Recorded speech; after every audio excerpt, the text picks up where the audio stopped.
Netcasts you love. From people you trust. This is TWiT. Bandwidth for Ham Nation is provided by Cachefly at CACHEFLY.com. Ham Nation is brought to you by Icom and the IC7100. For more information, visit icomamerica.com/hamnation. And by audible.com. To download the free audiobook of your choice, go to audiblepodcast.com/hamnation.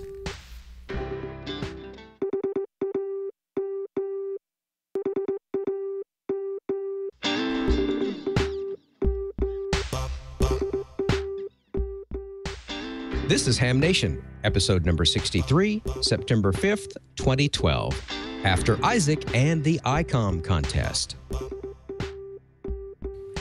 Well, good evening from a considerably drier Picayune, Mississippi than we had last week when Hurricane Isaac was coming through. It's Ham Nation time. I'm Don Wilbanks, AE5W. We have the standard cast of idiots with the exception of Bob, K9EID. He is out on the road tonight doing his music thing or whatever it is that Bob does. Tonight we have George Thomas, W5JXD up in Jackson, Mississippi. George, how are you tonight, my friend? Hi, Don. That's W5JDX. Doing fine here tonight. Looking forward to a big show. We've got some more information on the contest coming up a little later on, and I'll start building a shortwave radio. I don't know why I always blow your call sign, but it seems like I do that all the time. I am so sorry. And we have Gordon West. I'm not even going to attempt his out on the left coast. Gordon, come on in tonight, my friend. How are you tonight? We are here, Don, and good to see that you've dried out, and hi to everybody on Ham Nation. Back to you, Don. Yeah, we're dry as well. Let's pick up Cheryl, K9BIK, I believe is right, up in Illinois. Is that right, Cheryl? That's Roger. Roger. Hi, Don. How are you? And welcome and greetings to everyone listening and watching and people in the chat room for our show, Ham Nation. We love having you here, and it's just been a great thing to meet with everybody. And Don, I hope that everything is good on your end since you were down in that area where Isaac was. How's it by you? Back over to you. Yeah, we're doing a lot better than we were last week. That's for sure. The funny thing about the storm, and I've got some great video for you tonight from my property here in Mississippi. I got up Thursday morning and shot it. The thing about the storm is it sat over us for 60 hours. It got here and it just stalled and just dumped and dumped and dumped. So the rivers were outrageous. There was a dam north of us that was on the verge of breaking, and people that didn't flood in Katrina or have never flooded out. The interstates flooded, which, you know, the I-10 actually flooded over and was closed heading towards Baton Rouge, and that's a major hurricane evacuation route, and that can't happen. So there's some major armchair quarterbacking to be done, but we'll get into that in a little bit. So anyway, hope everyone's doing all right tonight. It's a beautiful night here in South Mississippi. Let's go ahead and get right into the show. Bob can't be here in person, but we have some video of Bob's phased 75-meter dipoles at his QTH. So if we can go ahead and run that, let's get to it. We have just completed the installation of a 75-meter phased array antenna system, consisting of a pair of coaxial dipoles mounted atop a pair of 55-foot telephone poles. We put them in an inverted V fashion, and the poles are 64 foot apart. These are 500 foot from the operating position, fed with RG213. In order to make the antennas directive from east to west, we use a delay line of 43 foot here on 75 meters that's switched in and out of the driven element, either east or west. The downlead length is 126 foot. We take all of that coax, the downlead length, the 43-foot phasing delay line, and mounted them in a container, one of the plastic container boxes that we actually buried. And just the top of it shows. It's all sealed, so it's waterproof. But that's the way we get to switch all the components from 500 foot using one of the Amatron RCS 8V remote switches. It really works well. Take a listen to how we can get at least 10 to 20 dB difference east to west. Like a lot of people do, mine's usually 3 inches or so. That's just after I get done mowing it. And I know, probably, we get a dry day. I'm going to have to lay out there and mow. That's just all there is to it, because, if you leave it that high, when it starts growing in it all, it gets looking ragged pretty quick. So it's to that point now, and the system really performs on weak signals. Take a listen as we switch to the direction they're coming from. Also note the preamplifier makes no difference on 75 meters on this signal. The preamp will, of course, make the meter read higher, but in many cases, the preamplifier does not cause the weak signal to be more readable. Check it out. Hey, Sue. Yeah, well, I see they introduced a big display on it, and I don't know if that is their form of portable, or what that is. Your wire, and that hooked up to your computer, and then did you use your handheld to go through it? Here's some great sounding AM stations, and we were getting about 20 dB front to back. Well, when the leads drop off, I'll start using it. Daryl, purchasing digital recorder, I need to do that too. That'd be nice to have. And I was going to mention to you too about your pictures with Fifi. I had sent that out to a few friends, and one of my cousins that lives. Well, we were talking about you yesterday with Brian. Brian, the thought was that you could locate that remote receiver out at Brian's QTH, and of course, by the way, if you have it out of Brian's QTH, you could use the internet. In 1.0 VUW. Well, I'm going to need to go up on the hill and swing that log around to the west, because you guys were off the back, apparently. I thought, I just didn't think about which direction anybody would be. So. Great performance from just a couple of pieces of wire. You can do this. It's very simple. You need just 3 things. Of course, you need the antennas, but you need the delay line. You need the remote switch, and of course then the downlead links. The RCS 8V from Ameritron makes it so easy, but the delay lines are important. They have to be exactly 43 foot on 75, 22.6 on 40, and 11.4 feet on 20 meters. The downlead links, both of them have to be exactly the same length, and all of that can be coiled up and put in that container box that you bury. Keep in mind, you can do this with regular wire dipoles. Just make sure they're exactly the same height and the spacing is correct. Have fun with this great technology of phased arrays.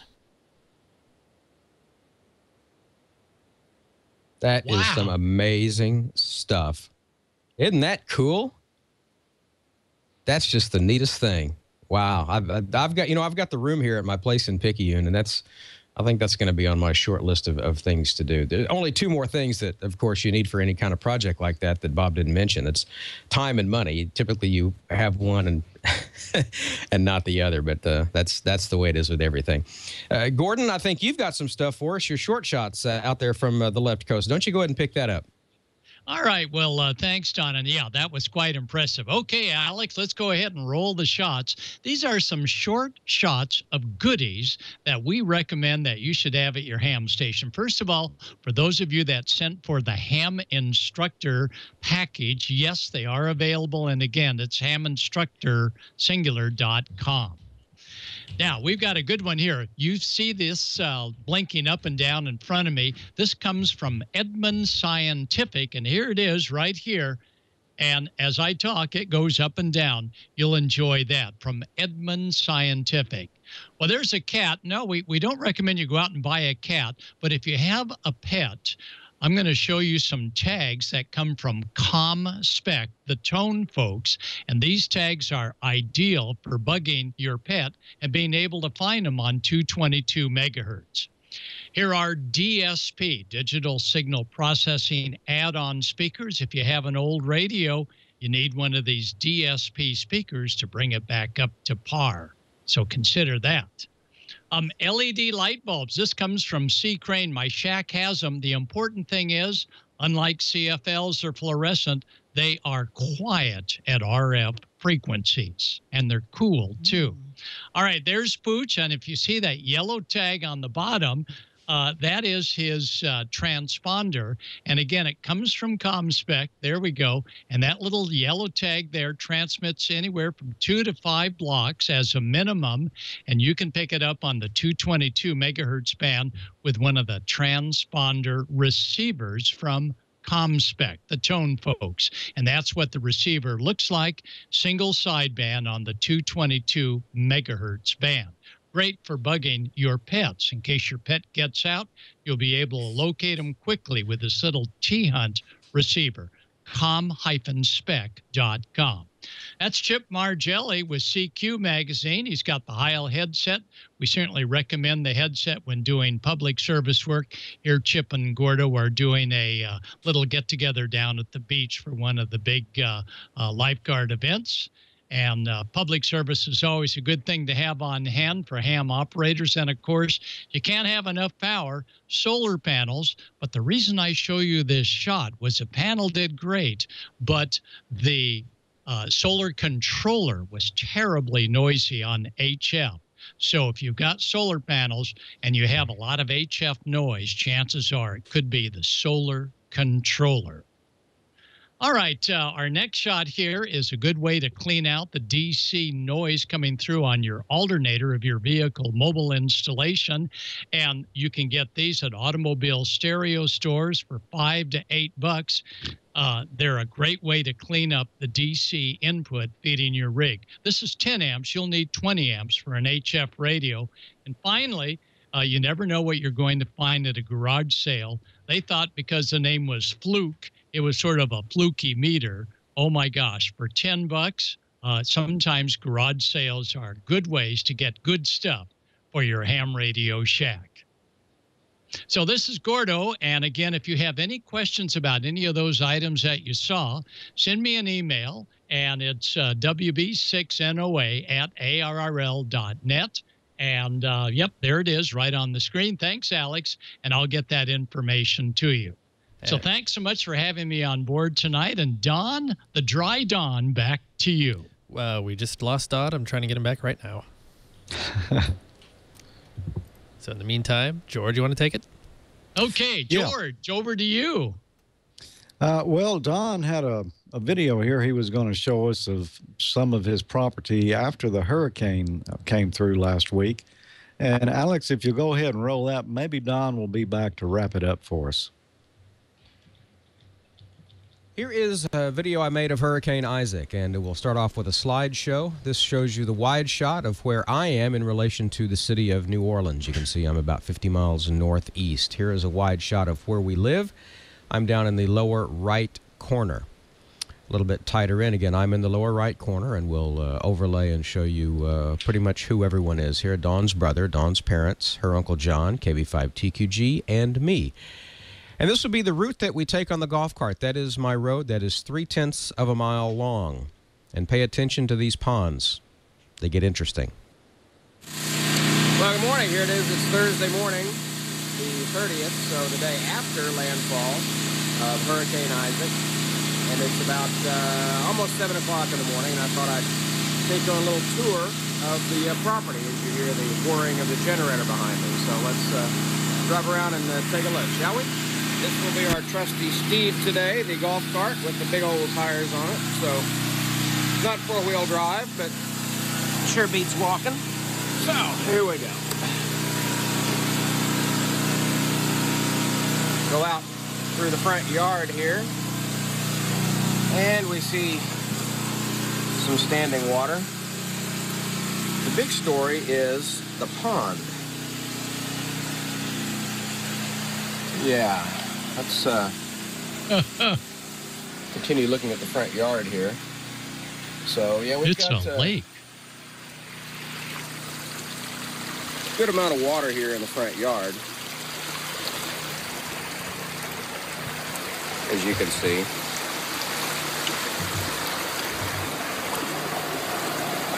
Dawn's uncle over here, KB5TQG. Oh, we've got some stuff floating, a little more rain coming in now. So anyway, let's go around by my backyard. This water is quite deep.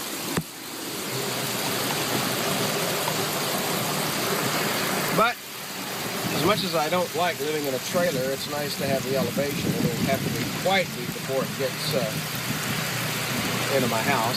And like the vehicles are okay here as well. The Firebird is tucked away safely in the garage. And if it gets really bad, of course, we've got the little red Jeep. So let's continue on around and we'll look at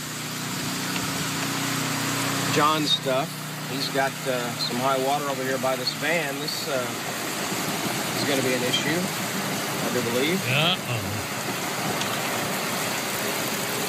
Doesn't look good, George. That's not good at all.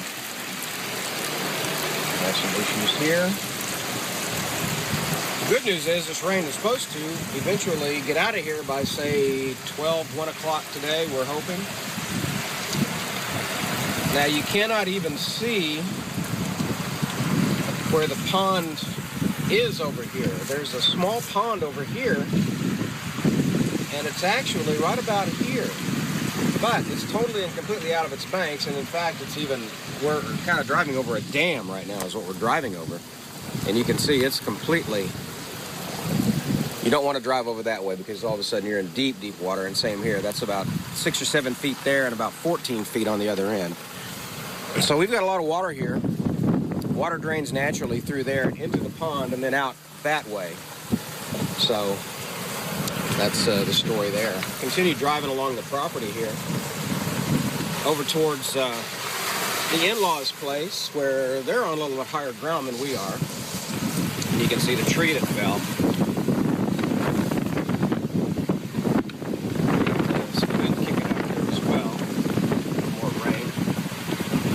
This is the tree that fell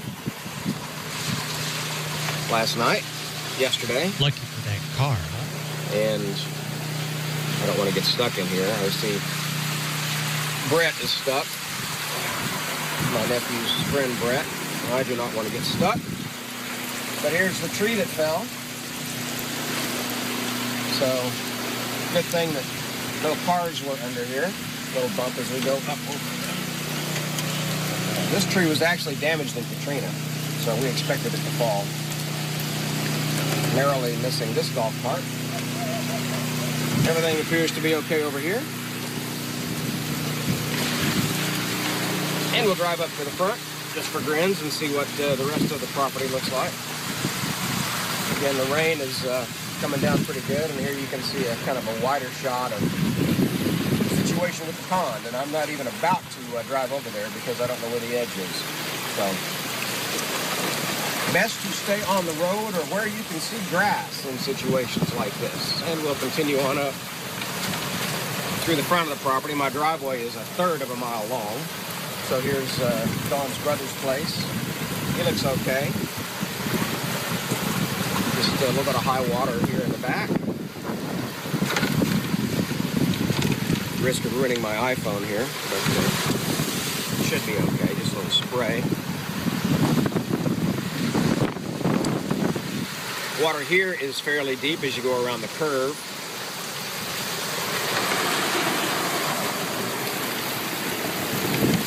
And again, you want to stay out of this ditch over here too. So we'll just roll around to the front. And yeah, we've got some pretty good water right here. Continuing on up to the front of the property. Not too bad. No trees are down, which is good. But a lot of standing water, and I'm awfully glad to have these big tires and this body lift jacked up 4-inch lift on this golf cart.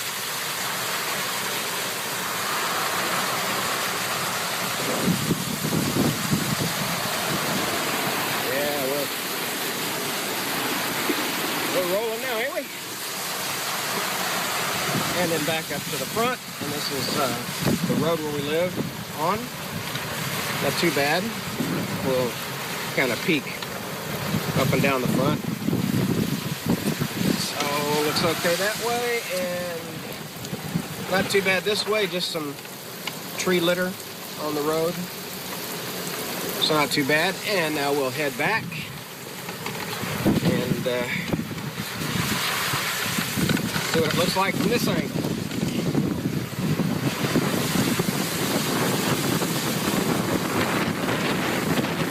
Yeah, going right into that spray now. A little bit wet. A little bit deep. If I stay out of the ditch over here, I'll be okay.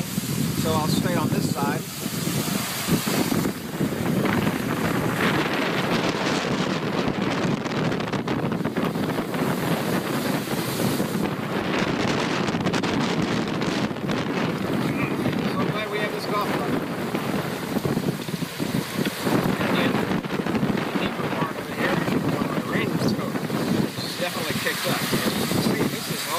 Here, you can see about how deep it is.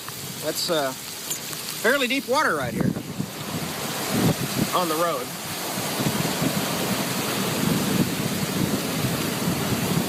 There we go.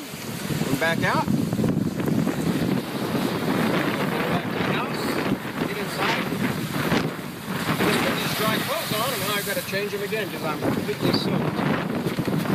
Right around the rain.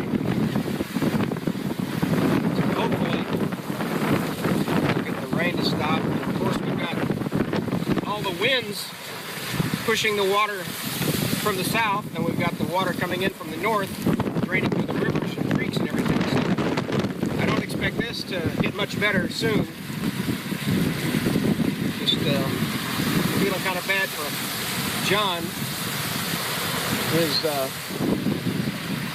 My pond. His vehicle's over here. So hopefully, I don't want to throw too much of a wake as I roll through here either, but he's used to this. Unfortunately, we all are. But anyway, we'll roll back up here and go inside and dry off a little bit. Lake Delta whiskey here.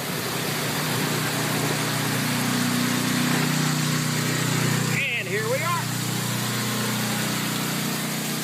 So there's the tour, and that is the golf cart. Sure was happy to have that. That was money well spent. Little better shot of the tree that fell by my father-in-law's. Again, that was damaged in Katrina, and we expected it to fall, but didn't know where it would fall. We figured it would fall over the driveway, and it did, and thankfully none of the vehicles were there, so that was good.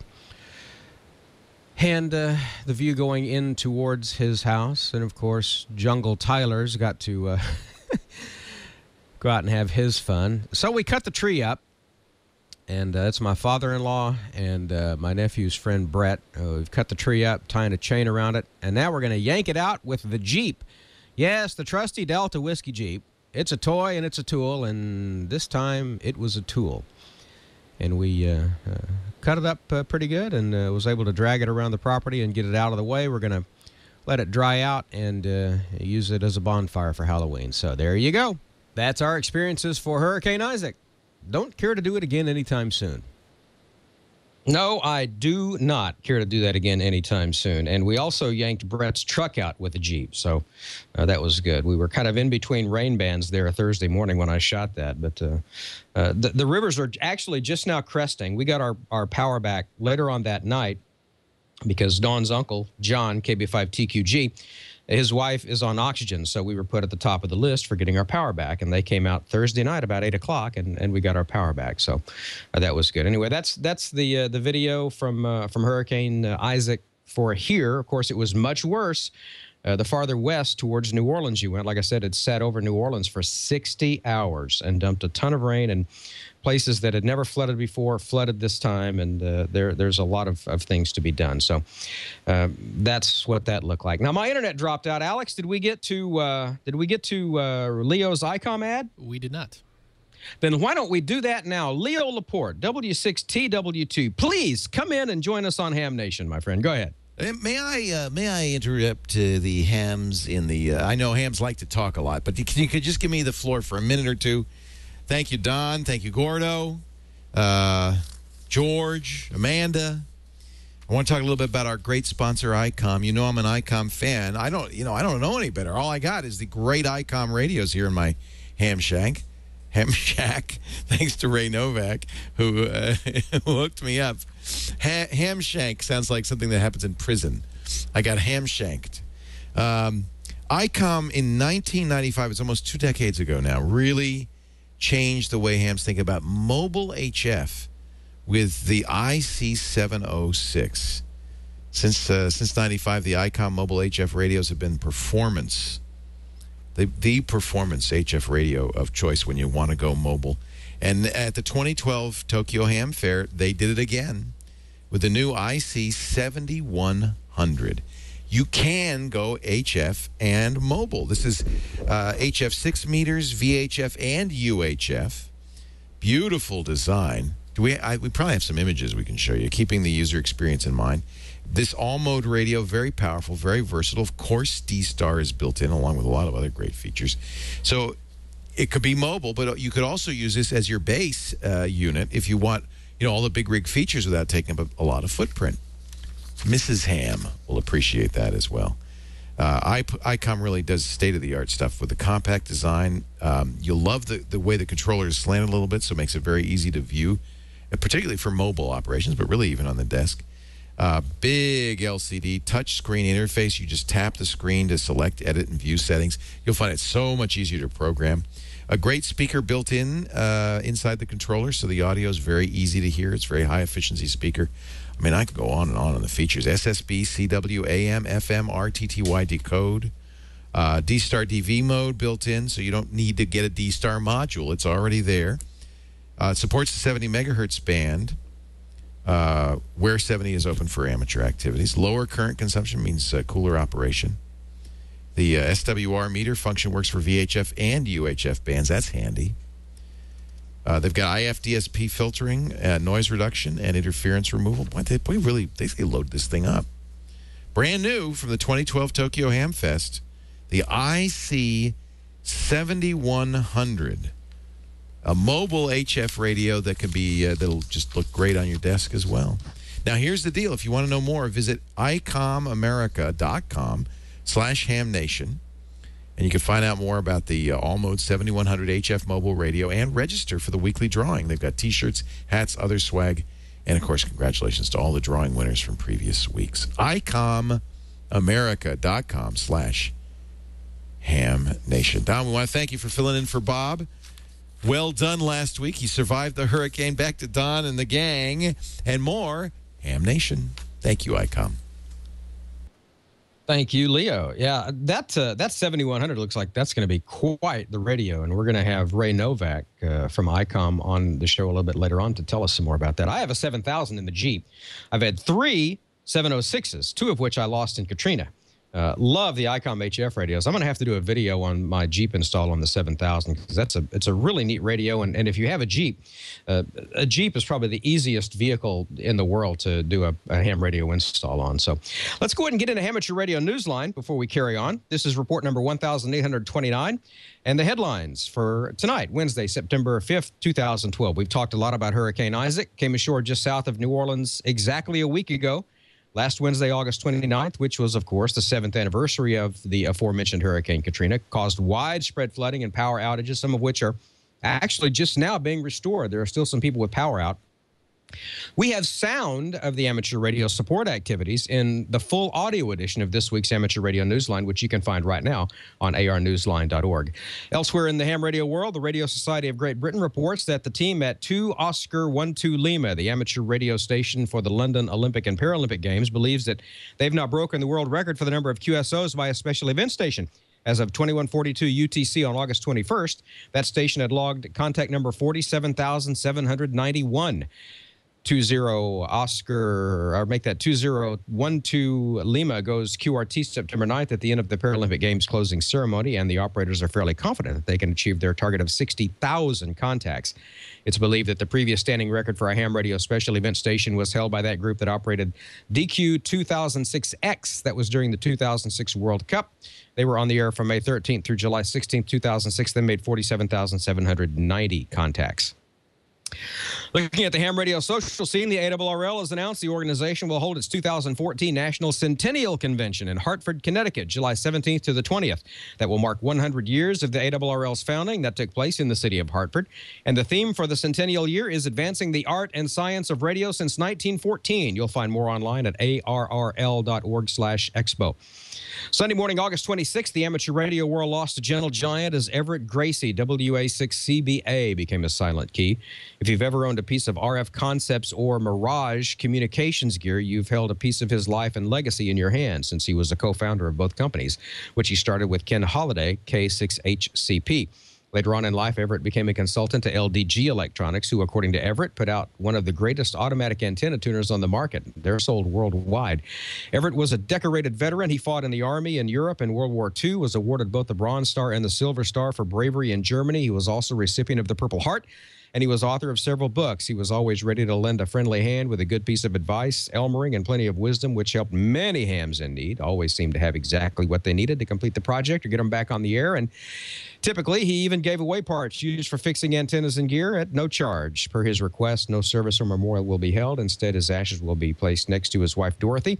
Everett and Dorothy Gracie had been married 70 years. And that's all from Amateur Radio Newsline, your independent source for amateur radio news, brought to you each and every week for 35 years and counting at www.arnewsline.org. And we'll see you next time here on Ham Nation. All right, it's time for Smoke and Solder. So George from Jackson, my neighbor to the north, let's fire it up and get going. Okay, Don, we fared a little better here than you did through the hurricane. I think it went a little west of us, so just a lot of rain and wind, but really not as much as we expected.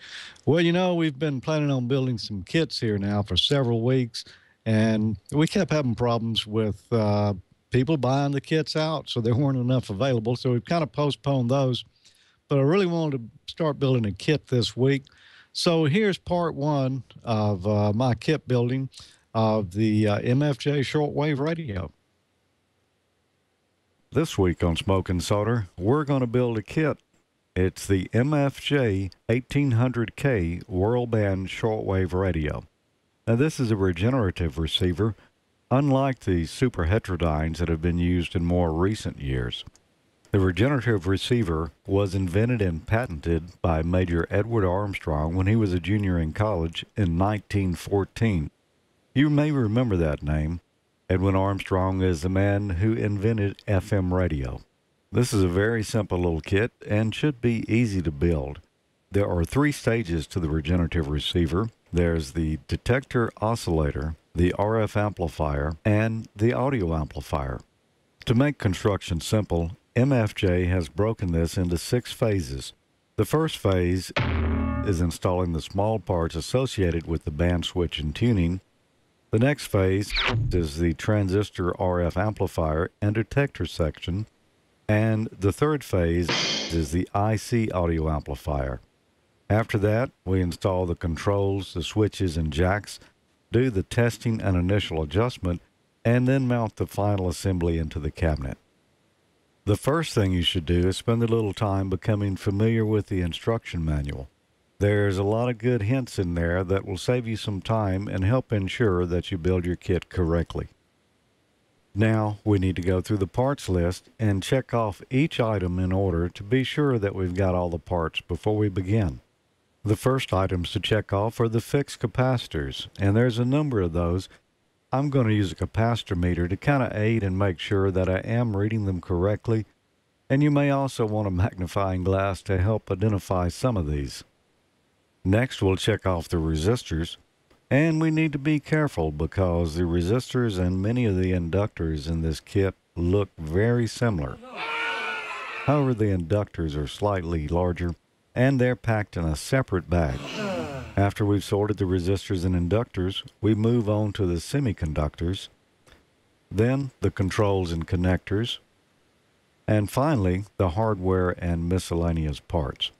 Now we're ready to begin with construction phase 1, which is installing the small parts associated with the band switch and tuning. I like to put all the components in the board first and bend their leads over, and then flip it over and solder them all. You may prefer to install and solder them one at a time though. Usually on a board that has a solder mask and pre-tinned pads, you don't need to clean them. However, I found on this particular board it was a little slow getting the inductors to solder. So I decided after this I would Scotch-Brite the rest of the connections so that they would go smoother. So that completes the band switch and tuning section with the exceptions of a couple of bigger parts they want to install later. It's time now to move to the RF amplifier and detector.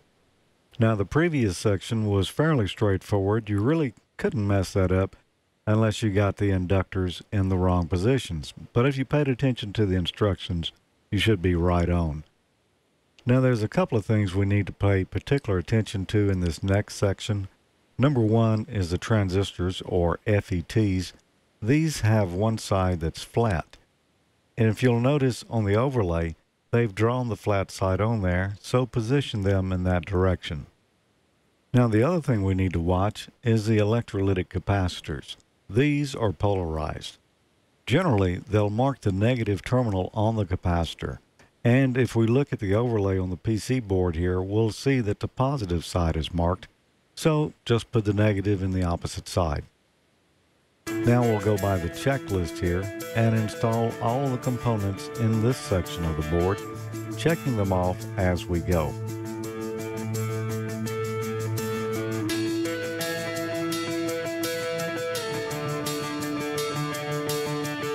Then we'll flip the board over and solder each connection. Now the solder seems to be taking much quicker now that we've cleaned the pads on the board.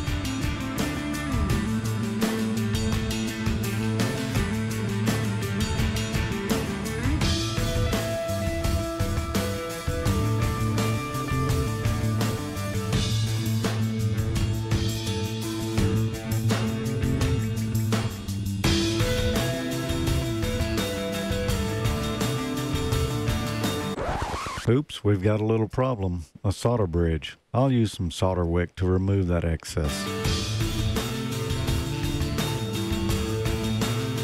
After we're finished soldering, we'll clip all the leads back and do a quick inspection to make sure that everything looks good.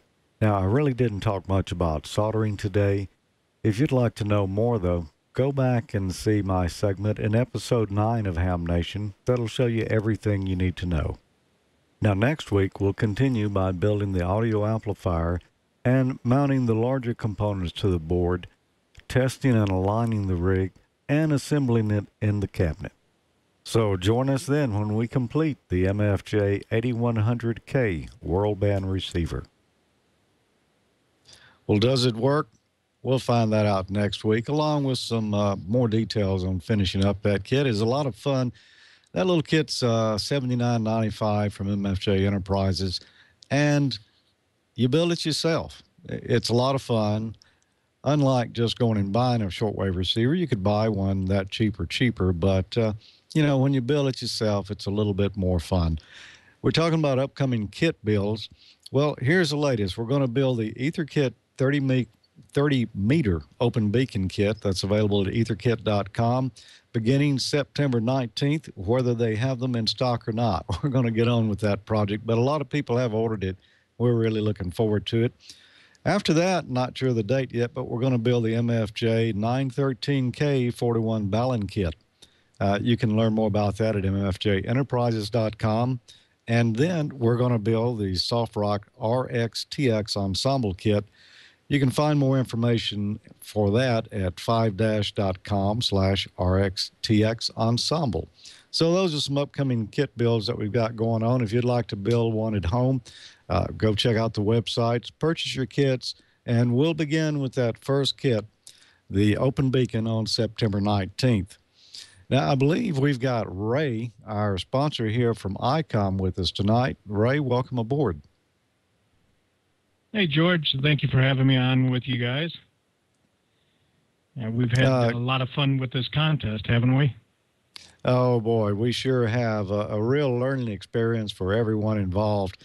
Let's just talk a quick minute about the weekly swag contest you have going on the Icom website.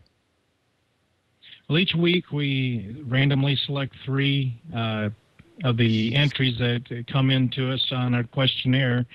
Along with that, I was at the first 4 weeks trying to keep up with everything that was coming in, feeding all the feedback to you guys, as well as thanking everybody and then giving them personal emails with some links. But it eventually got a little bit too busy, and too many entries kept coming in. So it seems like a lot of people are interested in Ham Nation.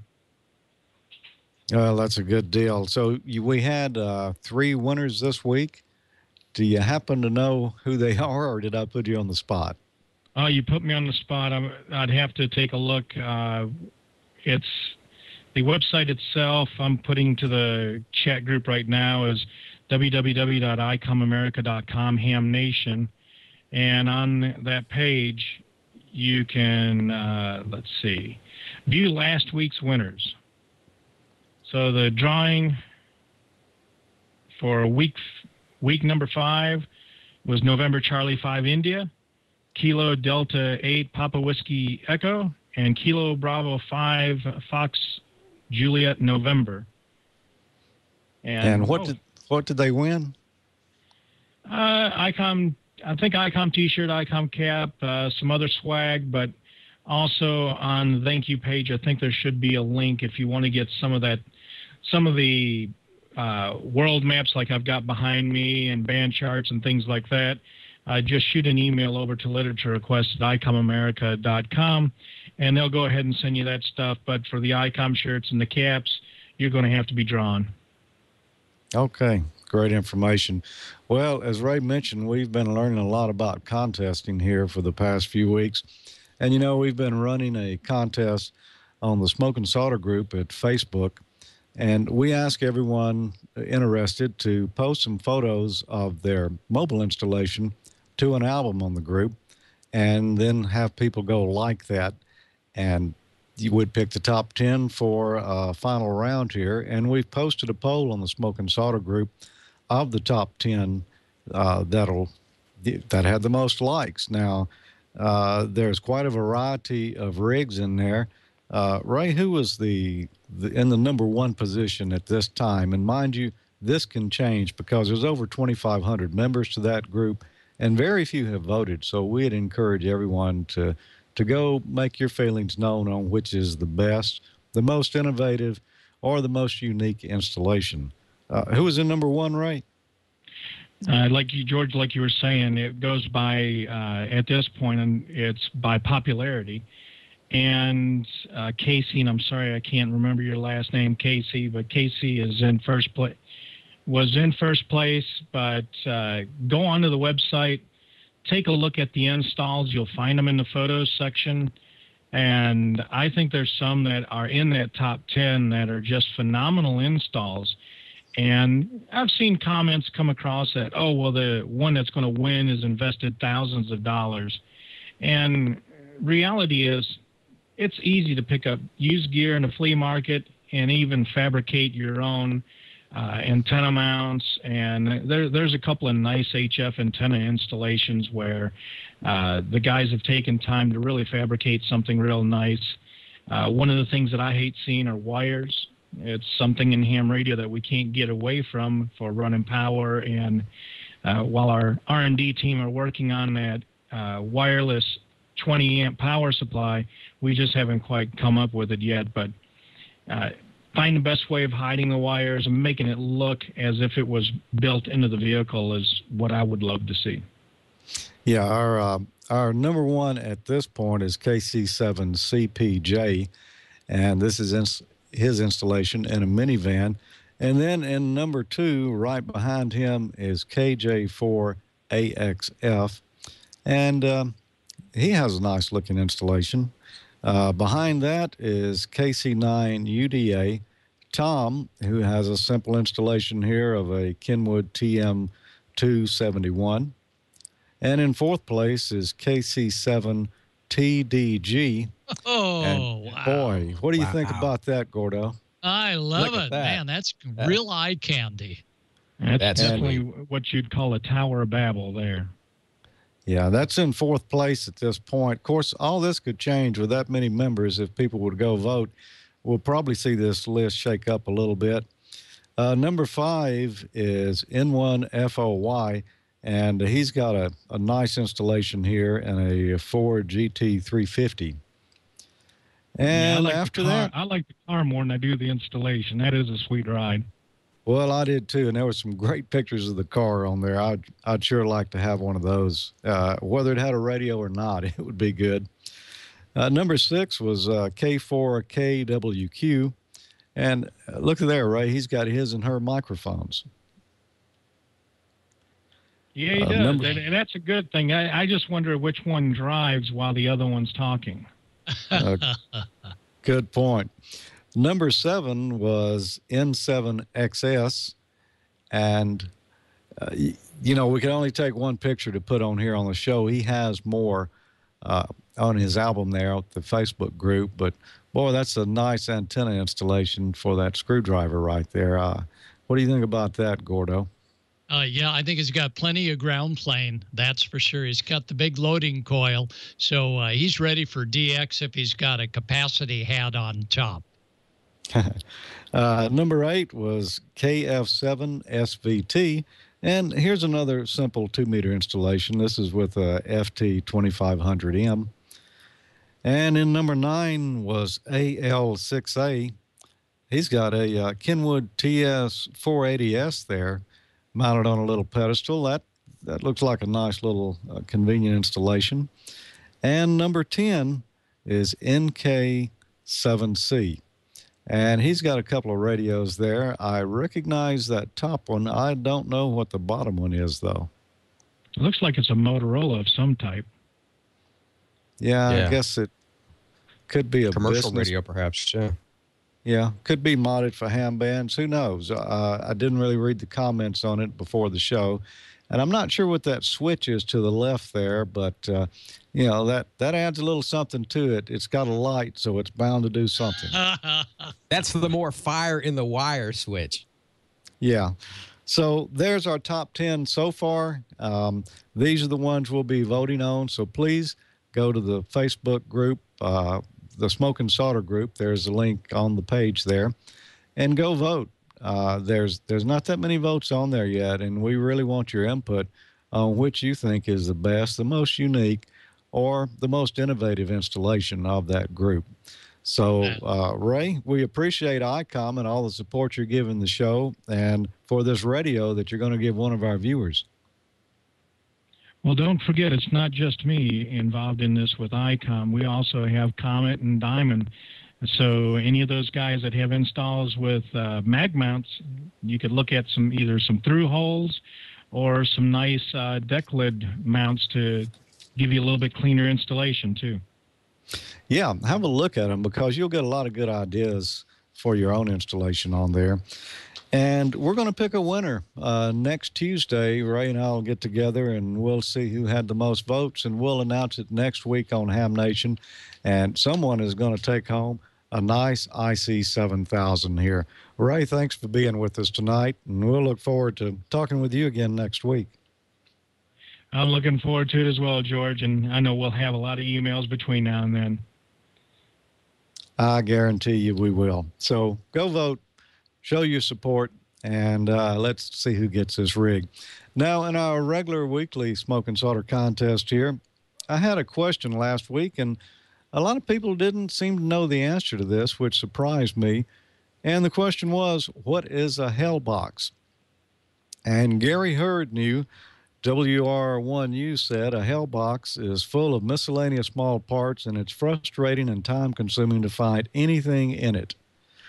So there you go, Gordo. AKA my garage. Yeah, My garage. I've got a box over here now. When I've got parts left over on the bench, somebody was commenting earlier about how clean my bench is. That's where they go. If I don't have a place already established for them, I'll throw them in that box over there and hope I can find it later. So, Gary, congratulations. You're going to win this ARRL antenna book, a real nice book with everything you need to know about antennas. Comes with the CD-ROM in there as well. Congratulations. We're going to have some more of these in the future, so stay tuned for that.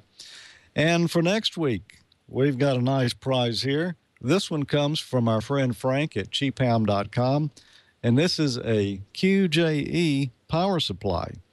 It's a switching power supply. I believe, what does this one go? 30 amps, so it'd be good to run your HF rig with. And if you'd like to win that, email me at hamnationcontest@gmail.com and answer this question. What did I talk about last week in Smoking Solder? So if you think you know the answer to that one, you can't look it up on Wikipedia, but I'm sure you can find the answer. If you'd like this power supply, it's well worth sending in your email and casting your vote. So thanks, everyone. We'll have some really lucky winners next week. Oh. And Don, back to you. All right, very good. Yeah, I'm looking forward to the Icom contest wrapping up. I get install envy when I look at the Facebook page. That's some cool stuff. And I am going to shoot a video. I've shot one not too long ago of my 7000 install on my Jeep. I need to redo it. But when you're not using Echolink on your iPhone or texting or whatever, another great thing to do on your iPhone is audible.com and the Audible books. And we have Leo to tell us about it. Leo. Hey, Don. Hey, Bob. Hey, Gordo. Now, I know you spend a lot of time in the shack with you got the headphones on, you're DXing CQ, and all that stuff. But maybe after a really intense session of ham radioing, you want to, relax and read a good book, but your eyes are tired. You're sleepy.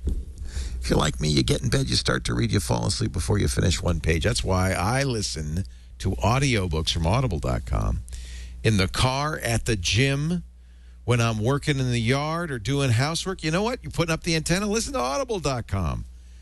It is a great resource because it kind of brings reading back into your life. 100,000 titles. I am a big history buff. I'm sure a lot of you are. I know a lot of hams love history. I've been reading a great book called The Storm of War. It's a new history of the Second World War that has lots of detail that comes from the Russian side, stuff we didn't have until the fall of the Soviet Union, and now these records are coming out. Wow, it is very good stuff, very powerful. I've read a lot of histories of World War II. This one's concise, but really, really good. But that's just one of many. Now, you might say, well, when does Leo have time to read? But that's the whole point. Audible.com means I always have time to read, because there's always those times you can't hold a book, but you could listen. And I'm a big fan. It plays back on all the phones, Android, Windows Phone, of course, iPhone, all the devices like the iPod, the iPad. They have a great iOS, Android, and Windows Phone app. I think they have a BlackBerry app too. That lets you see everything that you've ever. Now, I've been an Audible member for more than 12 years, so I have more than 600 books now. That's a library in my phone. I can listen to any of those books anytime, which is wonderful. Now, I have a subscription. I think that's the best way to do it. In fact, it's a way you can get a free book. If you visit audiblepodcast.com/hamnation. You can sign up for the Gold account. That's a book a month. It's a good way to start. Absolutely. And your first month is free. That means your first book is free. You cancel it any time. You don't have to pay anything. But it's a great way to give it a try. Because I know a lot of people go, well, I don't know. Am I going to enjoy an audiobook? I don't know. Great for kids, by the way, for young adults. It is a really good way to get them reading. I found that with my son, Henry. He just loves Audible. audiblepodcast.com/hamnation. Give it a try. Your first book's free when you visit that website. And we thank Audible very much for supporting Ham Nation. It's really nice. Audiblepodcast.com/ Ham Nation. Sometimes you don't want to talk. You just want to listen. Here's a couple of guys who love to talk. Back to you, Don and Gordo. Oh, wow. Yes, we do. Oh, look, there's Gordon West and Bob Heil, the early days. Look at that. That's nice, huh? That is one of my original receivers, and we're all waiting for George to build that super regenerative receiver, because my question would be for everybody for next week, how far can you hear a super regen just on receive? And as George will tell you, they all emit a little bit of signal. And with that antenna right there tied into a super regen receiver, I bet we can hear George newly put together MFJ super regen receiver for maybe 5 to 10 blocks. What do you think, George? Well, I think you could be right there. You know, a regenerative receiver is known not only as being a receiver, but also a nice little QRP rig. I think MFJ did some improvements on this particular one, though, so it's not quite as bad at spurious radiation coming out the antenna. Go back to that shot for a sec, Alex. Look at that. That's the first set of Heil headphones, I think, ever done. And right there is volume 1 of Gordon West exam prep. Right there. You're seeing it. That's history. Right there you go. Of course, the Heil speaker and the headphones and Gordon West, the number 1 of the exam books right there. That's history, ladies and gentlemen. Right here on Ham Nation, the only place you'll see that. Yeah. Let's bring Cheryl. What do you think of? I'm sorry. Go ahead, George. I was going to say, you can't see me in the photo. I was off to the right-hand side there, pulling a mule load of wagon with batteries in it to kind of power that rig. Good for you.